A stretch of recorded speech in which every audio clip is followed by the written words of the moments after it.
ako, pero wala akong sword. Oh. Oh, paano ko lalabanan? Oh, wala sword, di ba? Oh. Kwentuhan mo nga, paano yun? Grabe lang ako naka-SPD.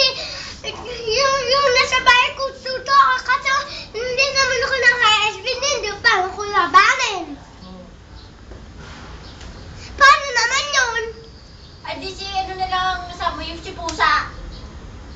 Di ba? Dalawa na lang kayo ni Pusa doon.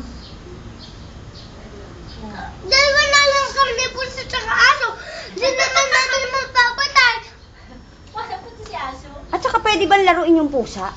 Hindi naman palaluin ko sa may uba ko. Tapos Oo. nasagot ako, tapos paano naman yun?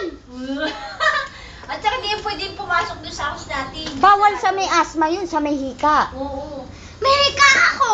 Uwi ka. O paano yun? Di, dadali na naman siya kay Tita Do. Bawal ang pusa, bawal ang usok. Lahat na lang, bawal.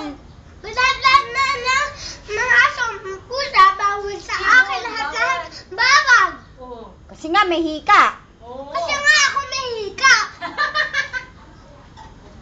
Mainit na ba ulo mo?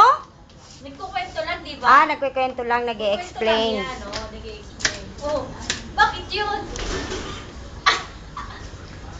Hindi naman yung totoo. Oo. Nag-e-explain lang naman tayo, di ba? Kwentuhan lang naman, di ba?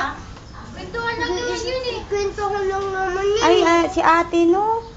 Na bad mood si Ate Gabi. Lapitan mo na si Ate Gabi. Sabi mo, kwento lang Ate naman Gabi, yun. di ba Kinukwento ko lang nag-uusapan lang tayo? Bakit Sabi ko, nagtampo ka na? nagkakala ko kwento.